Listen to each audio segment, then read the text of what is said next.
Hallo Leute und herzlich willkommen zu einem neuen Sunscreen Sunday.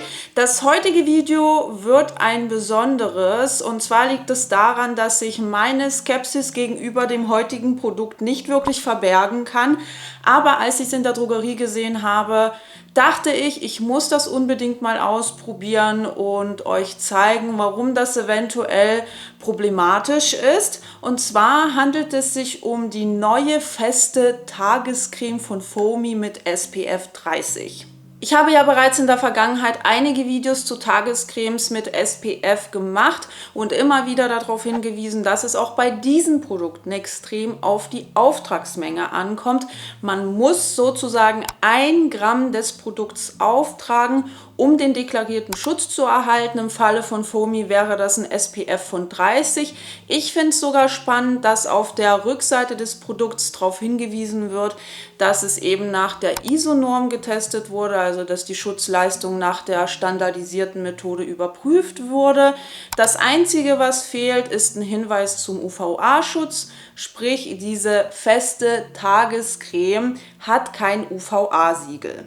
Ich würde jetzt versuchen, entsprechend der Anwendungshinweise das Produkt auf mein Gesicht aufzutragen. Das einzige Problem ist halt einfach, dass es in fester Form daherkommt und dass man nie wirklich weiß, wie viel man schon auf sein Gesicht drauf geschmiert hat.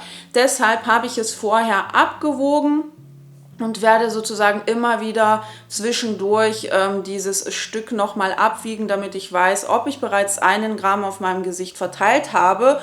Und ich bin auch wirklich extrem gespannt, wie lange ich dafür brauchen werde. Es ist nicht gerade angenehm, damit über die Gesichtshaut drüber zu rubbeln. Also bei manchen Hauttypen oder Hautzuständen kann ich mir dieses Produkt absolut nicht vorstellen. Zum Beispiel, wenn man Rosacea hat oder Akne. Da ist das mit Sicherheit echt ungeil. Also selbst für meine empfindliche Haut ist das sehr unangenehm gerade. Ich trage ja auch normalerweise meine Sonnencreme im Augenbereich auf, deswegen gehe ich da jetzt auch nochmal über die Augen drüber. Oh boy.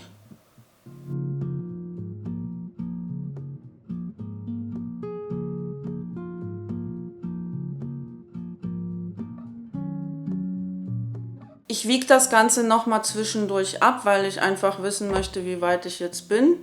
Wow. Also ich habe gerade mal 0,2 Gramm auf meinem Gesicht verteilt.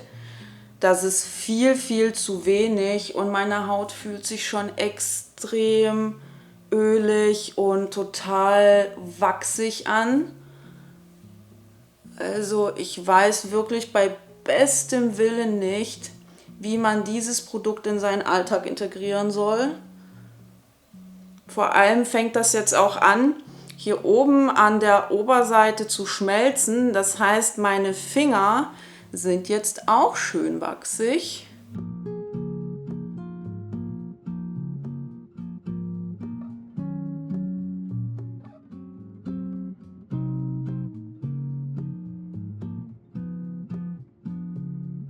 Ich glaube, das Problem ist auch einfach, dass ich immer wieder Produkt runternehme, wenn ich mit dem Stück über mein Gesicht drüber fahre.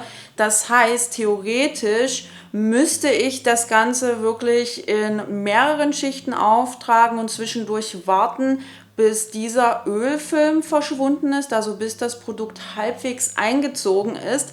Die Frage ist halt nur, wer hat Zeit für sowas?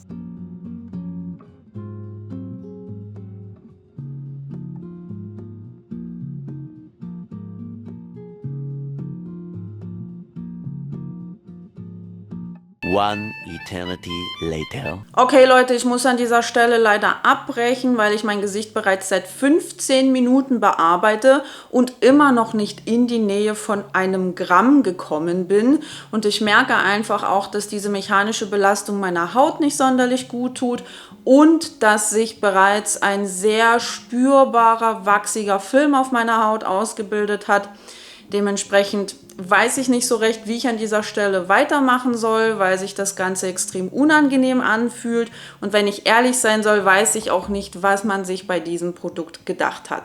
So sieht das Ganze aus der Nähe aus und ich denke, man kann ganz gut erkennen, dass das Finish schon ölig, glänzend ist. Ich muss sagen, dass ich es nicht zu schwer auf der Haut finde, aber man muss natürlich im Hinterkopf behalten, dass ich es nicht geschafft habe, die benötigte Menge aufzutragen. Das heißt, das könnte definitiv nochmal einen Einfluss auf das Finish und das Hautgefühl haben. Ich muss allerdings sagen, dass mir persönlich der wachsige Film auf der Haut nicht so gut gefällt. Kommen wir zu den Inhaltsstoffen und hier möchte ich zunächst etwas Positives anmerken. Die feste Tagescreme von Foamy enthält keinerlei deklarationspflichtige Duftstoffe, keine ätherischen Öle oder anderweitige Parfümierung. Das heißt, alle Personen, die eine Duftstoffallergie haben oder die einfach duftempfindlich sind, können hier definitiv einen Blick drauf werfen. Und ich würde auch sagen, dass das Produkt keinen spezifischen Eigengeruch hat, also es ist sehr geruchsneutral.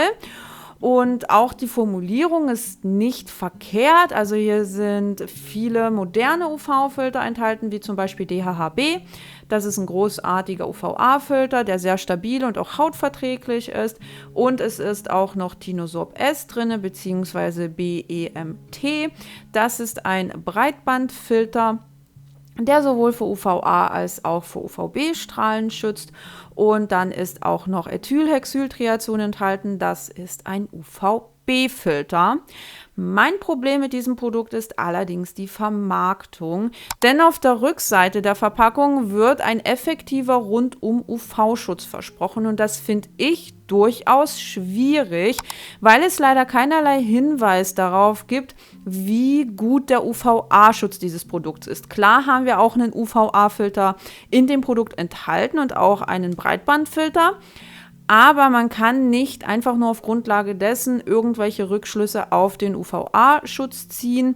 Das heißt, es ist durchaus fragwürdig, hier mit einem effektiven UV-Schutz zu werben, wenn nicht mal ein UVA-Siegel auf dem Produkt vorzufinden ist. Denn dieses UVA-Siegel soll Verbrauchern und Verbraucherinnen dabei helfen, den UVA-Schutz eines Produkts besser einschätzen zu können. Sprich, wenn ein Produkt dieses UVA-Siegel trägt, dann muss der Schutz vor UVA-Strahlung mindestens 1/3 des Schutzes vor UVB-Strahlung entsprechen. Abseits der Tatsache, dass wohl kaum jemand die benötigte Auftragsmenge im Alltag erreichen wird, finde ich es durchaus schwierig, dass dieses Produkt als Creme vermarktet wird und dass hier drauf steht, es würde Feuchtigkeit spenden. Hier ist ja auch nicht wirklich Wasser enthalten, das ist keine Emulsion, so wie man das halt bei den meisten Cremes vorfindet, sondern dieses Produkt besteht hauptsächlich aus Ölen, Emulgenzien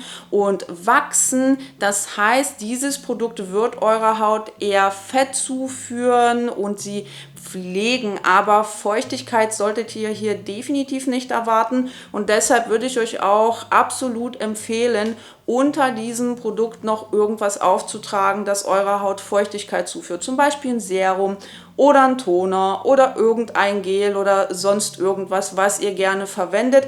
Denn die Haut benötigt nicht nur Fett, also nicht nur pflegende und rückfettende Bestandteile, sondern natürlich auch Feuchtigkeit. Das war's schon mit dem heutigen Sunscreen Sunday. Ich denke, es ist klar geworden, dass die feste Tagescreme von Foamy nichts für mich ist und dass sie einfach nicht in meinen Alltag passt und auch nicht zu meiner super empfindlichen Haut passt. Schreibt mir doch gerne in die Kommentare, was ihr davon haltet und ob ihr es ausprobieren würdet. Und wenn ihr den letzten Sunscreen Sunday verpasst haben solltet, dann klickt einfach auf dieses Video hier und wir sehen uns dann beim nächsten Mal.